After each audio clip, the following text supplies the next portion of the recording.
오늘 하루도 믿음으로 승리한 하루가 되시기를 축복합니다. 오늘 함께 보실 하나님의 말씀은 로마서 4장 21절에서 25절 말씀입니다. 로마서 4장 21절에서 25절 말씀입니다.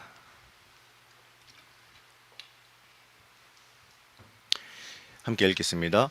약속하신 그것을 또한 능히 이루실 줄을 확신하였으니 그러므로 그것이 그에게 의로 여겨졌느니라. 그에게 의로 여겨졌다 기록된 것은 아브라함만 위한 것이 아니요 의로 여기심을 받을 우리도 위함이니 곧 예수 우리 주를 죽은 자 가운데서 살리신 이를 믿는 자니라. 예수는 우리가 범죄한 것 때문에 내줌이 되고 또한 우리를 의롭다 하시기 위하여 살아나셨느니라. 아멘. 먼저 하나님의 평강과 은혜가 함께 하시기를 축복합니다. 어제 말씀을 통해 이 그리스도인은 믿음으로 살아야 된다라는 걸 함께 봤습니다. 그렇다면 이 믿음으로 사는 삶이 뭐겠습니까? 여러 가지로 표현할 수 있겠지만 저는 이렇게 말하고 싶습니다. 믿음으로 사는 삶은 주저하지 않는 삶입니다. 믿음이 있는 사람의 삶은, 이 믿음이 있는 사람은 삶의 자리에서 주저앉아 있는 사람이 아니에요. 행위를 의지하는 사람은 자기 자리에 그냥 편하게 안주해 있기를 원하죠. 최소한의 행동만 하고 나서 그래 이 정도 했으면 됐어 라고 생각하면서 더 이상 움직이지 않기 때문에 그렇습니다. 신앙을 마치 해놓아야 되는 숙제나 의무처럼 여기는 사람들이 여기에 해당합니다. 이 정도까지 해놨으니 이제 나머지는 내 마음대로 누리며 살겠다라는 생각을 가지는 거죠. 아마도 우리 주변에 이러한 생각을 하고 계시는 분이 꽤 있을지도 모르겠습니다. 하나님은 살아계신 건 알고 있으니까 하나님 떠나는 것은 차마 무서워서 하지 못하죠. 하지만 그렇다고 이 철저히 말씀 따라 살아가기에는 너무 힘든 것 같거든요. 그러니까 한 요 정도쯤이면 하나님도 괜찮다고 하시겠지, 이렇게 생각하고는 자기만의 기준을 만들어서 그 정도까지만 해놓게 된다라는 겁니다. 나는 주일 예배도 안 빠지고 헌금도 잘하니 나머지는 내 마음대로 해도 되지 않겠느냐라는 생각이에요. 물론 아무것도 안 한 사람보다야는 좋습니다. 하지만 혹여나 그러한 생각을 하고 계신 분이 있다면 이 말을 한번 들어보시기 바랍니다. 성경에 등장하는 바리새인이 있습니다. 이 사람들이 바로 그러한 생각을 가진 사람들이었어요. 이들은 하나님께서 요구하신 그 최소한의 율법은 지켰습니다. 그것도 이 자기 스스로 정해놓은 이 최소한의 기준만 다 지켜놓고 나서 이 자신만만하게 이렇게 말하죠. 나는 의롭다라고 말합니다.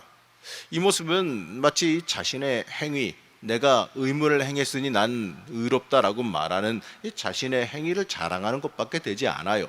하지만 이 믿음을 가지고 사는 사람은 하나님이 주신 약속을 붙잡고 그 약속의 길을 계속해서 따라갑니다.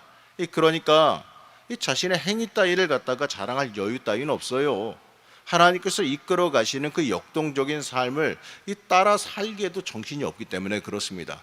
여러분, 하나님께서 여러분 인생 가운데 역사하실 때 때때로 고요하게 이끄시는 것도 같지만 여러분 모르는 사이에 여러분의 뒤에서 이미 하나님께서는 역동적으로 움직이시고 계세요. 나도 모르는 사이에 내 뒤에서, 내 배경에서 그 다음을 준비하시기 위해서 일하고 역사하고 계시기 때문에 그렇습니다. 그렇기 때문에 우리는 하나님의 그 인도하시는 그 길 따라가기도 바쁜 사람들이 돼야 됩니다. 사람이 어렸을 때는 되게 꿈이 크죠. 어릴 때는 이 꿈을 꾸면 다 크게 될 줄 알았어요. 시도해보지도 않았고 물론 가능성에 열려있는 시기이기 때문에 그렇습니다. 하지만 이 나이가 들면서 점점 꿈이 작아져요. 시도해보니까 이 세상이라는 게 만만하지 않기 때문에 그렇지요. 이 말로는 1등이 쉽다고 생각하지만 해보면 막상 5등, 10등도 쉽지가 않거든요. 이러한 것을 경험하면서 자꾸 사람의 꿈이 작아지게 됩니다. 그러다 보니까 이 사람이 위축돼서 지극히 작은 것만 보며 살아가게 돼요. 오늘 말씀에 등장하는 이 아브라함에게도 이러한 인생의 위기가 있었습니다. 86세의 나이에 아내의 종인 하갈을 통해서 이스마엘을 얻은 것이 바로 그러한 이유입니다. 늦게 얻은 아이가 아무래도 이쁘긴 이뻤나 봐요. 그래서 자기 마음속에 있던 하나님의 약속을 믿고 따르는 그 신앙의 역동성이 순간 사라졌습니다. 이스마엘이 하나님이 주신 아들이라고 생각해 버렸다라는 거죠. 그러자 99세에 하나님의 약속이 다시 한번 주어집니다.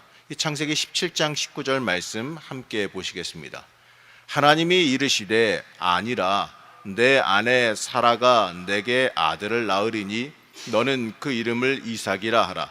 내가 그와 내 언약을 세우리니 그의 후손에게 영원한 언약이 되리라. 자, 이스마엘이 아니란 얘기 한마디로 지금 네가 안주해 있고 이 정도면 됐다 생각하는 이스마엘이 아니라 네 아내 사라를 통해서 약속한 대로 하나님의 약속의 자녀가 태어날 것이라고 명확하게 말씀하십니다. 이 말씀으로 인해서 다시 아브라함에게 하나님의 언약에 대한 꿈이 다시 살아나게 되죠. 말씀은 이렇습니다. 말씀이 내 인생에 내 삶 가운데 들어오게 되면 우리는 다시 그 말씀을 붙잡고 이 역동적인 인생, 하나님께서 역사하시는 그 역사를 경험하는 인생을 살아가게 됩니다.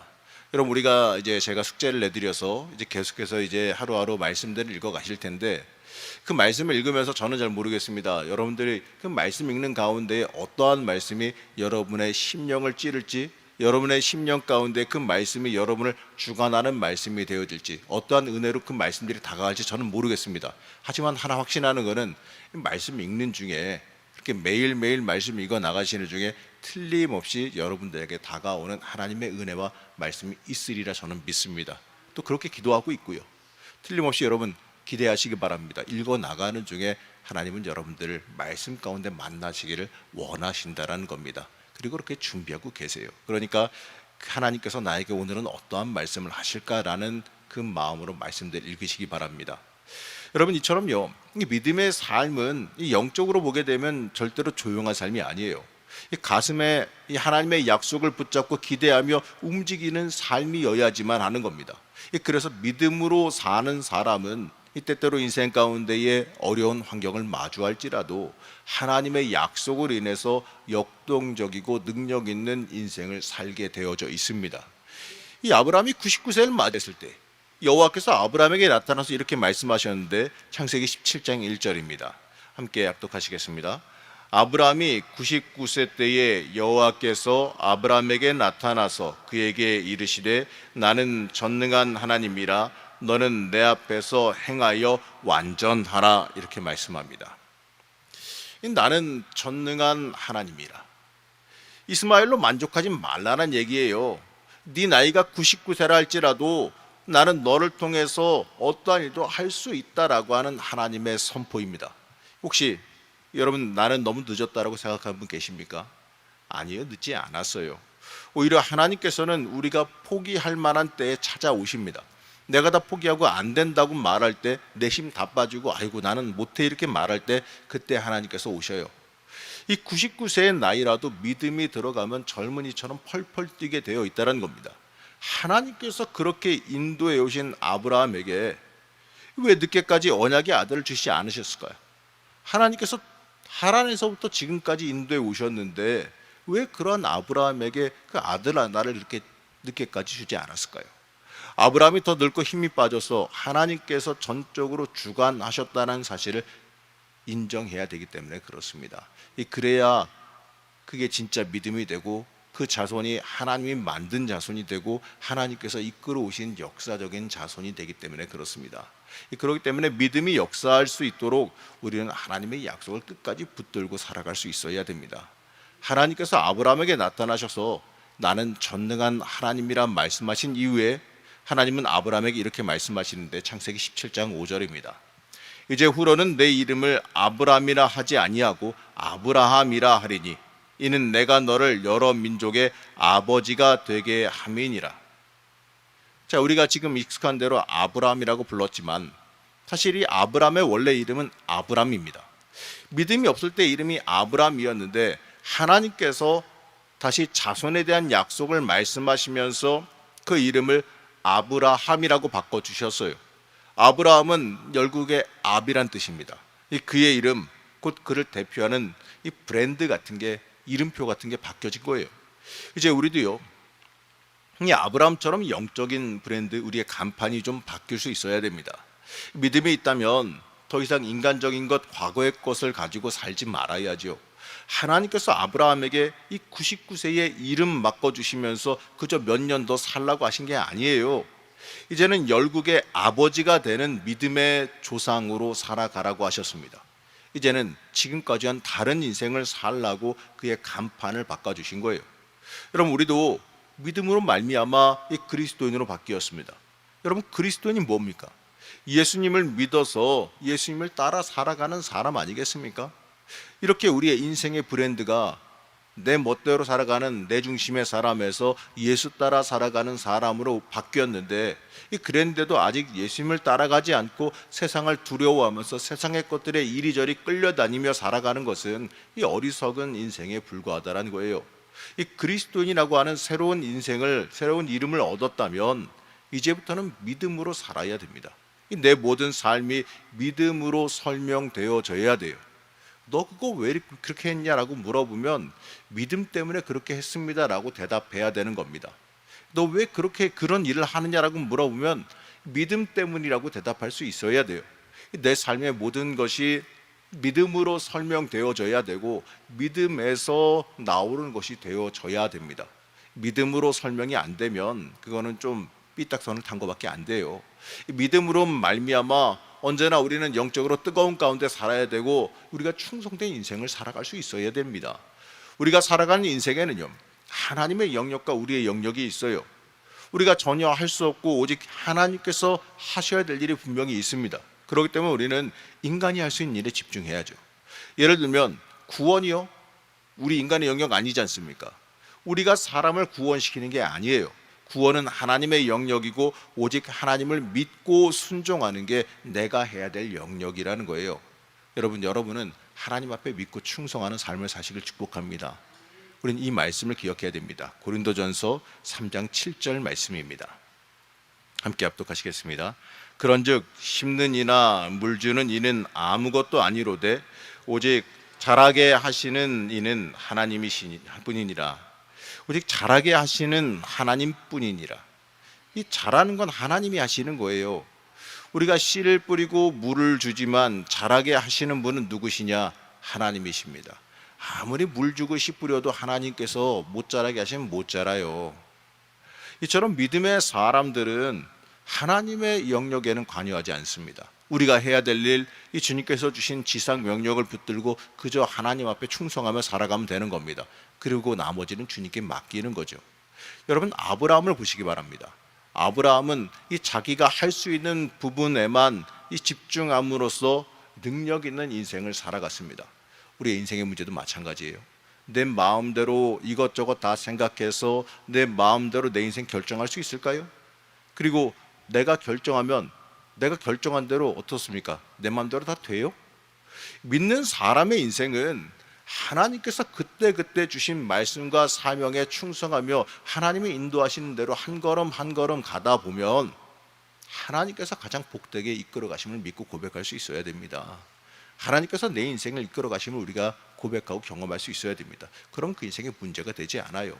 여러분의 인생 미래 뭐 100걸음 200걸음 알아서 뭐 하겠습니까? 안다고 100걸음 200걸음 한 번에 뛰어 넘어갈 수 있으세요? 우리가 집중해야 되는 건 한 걸음 한 걸음이에요. 한 걸음 걷다가 앞에 뭐 걸려 넘어지지 않게끔 한 걸음 한 걸음 조심조심 걸어가야 됩니다. 주님께서는 여러분들 어떻게 인도하시냐면 한 걸음 한 걸음을 인도하세요. 바로 눈앞의 것 하나. 왜냐하면 우리가 멀리 봐봤자 볼 수 있는 능력도 안 되고 그걸 뛰어넘을 능력도 안 되기 때문에 넘어지지 않게끔 바로바로 앞의 것 하나하나 보여주신다라는 거예요. 우린 그 길 따라가면 돼요. 때때로 근데 이 한 걸음 한 걸음 바로 눈앞에밖에 안 보여주시니까 답답할 수는 있을 거예요. 아니 하나님, 도대체 어떻게 되는 겁니까? 미래는 어떻게 되는 겁니까? 내 인생은 어떻게 되는 겁니까? 어떻게 이끌어 가시려고 이러시는 겁니까? 답답할 수 있어요. 그런데 내가 안다고 뭐 바꿀 수 있는 것도 아니지 않습니까? 하나님이 한 걸음 한 걸음 인도해 가시는 걸 믿으시기 바랍니다. 하나님이 인도해 가시는 대로 그냥 입 다물고 순종하면, 하나님이 하자는 대로 순종하고 한 걸음 한 걸음 걸어가다 보면 틀림없이 여러분, 하나님이 가장 좋은 곳으로 인도해 가시고 있는데 그곳에, 하나님이 약속하신 그곳에 내가 도착하게 될 줄을 믿으시기 바랍니다. 한 걸음 한 걸음 따라가다 보면 어느새 정신 차리고 돌아보잖아요. 아이고 도착했네. 여기 언제 왔어? 내가 계획하고 내가 바랬던 것보다 훨씬 좋은 자리로 하나님이 인도하셨구나, 이렇게 고백할 날이 있을 줄로 믿습니다. 여러분, 믿음의 삶이 뭡니까? 내 자리에 대해서 충성하고 어떠한 상황에 놓인다 할지라도요, 흔들림 없이 믿고 나아가는 일이에요. 아무런 격려와 칭찬이 없어도 충성하는 인생을 살아가는 일입니다. 우리의 믿음이 약해진 이유가 뭡니까?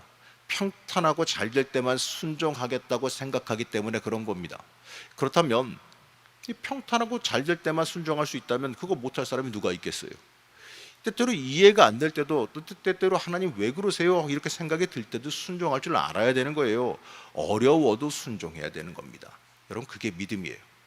이 믿음은 흔들림 없이 이 하나님을 내 삶의 가장 중요한 가치로 붙잡고 살아가야 하는 겁니다. 오늘 말씀에서 바울은 이렇게 말하는데 4장 24절 말씀입니다. 함께 합독하시겠습니다. 의로 여기심을 받을 우리도 위함이니 곧 예수 우리 주를 죽은 자 가운데서 살리신 이를 믿는 자니라. 아멘. 믿음은 우리를 살리신 예수 그리스도께서 내 인생을 주관하시며 이끄신다는 그 사실을 믿고 예수께 내어 맡기며 살아가는 일입니다. 여러분, 그걸 잊지 마시기 바랍니다. 사랑하는 우리 성도 여러분, 믿음만이 살 길입니다. 믿음만이 우리 인생의 살 길이에요. 온전히 우리가 순종함으로써 우리가 해야 될 일은 뭐냐? 충성이에요. 그것만이 믿음의 길이고 그것만이 생명을 붙잡는 일입니다. 여러분, 오늘 하루도 온전히 믿음의 길로 걸어가시길 축복합니다. 믿음의 길로 걸어가시면서 하나님의 의가 여러분의 생명되어 살아가는 삶이 되시길 바랍니다. 오늘 하루도 하나님께서 보여주시는 그 한 걸음 한 걸음에 충성하면서 오늘 하루도 복된 길, 승리의 길을 걸어가시는 여러분들 되시기를 그냥 간절히 축복합니다. 잠시 기도하겠습니다. 우리의 인도자 되신 하나님, 우리 인생을 하나님께 내어 맡기며 믿음으로 살아가길 원합니다. 우리가 믿음으로 전적으로 내어 맡기며 역동적인 영의 인생을 살아갈 수 있게 허락하여 주시옵소서. 철저히 하나님 의지하게 하여 주옵시고, 또 그로 인하여서 역동적인 믿음의 인생, 하나님의 역사를 체험하는 인생을 살아가게 허락하여 주시옵소서. 오직 믿음만이 우리의 의가 될 줄로 믿사오며 오늘 하루도 믿음으로 승리하는 삶을 살아가길 원하오며 거룩하고 존귀하신 예수님의 이름으로 기도하였습니다. 아멘.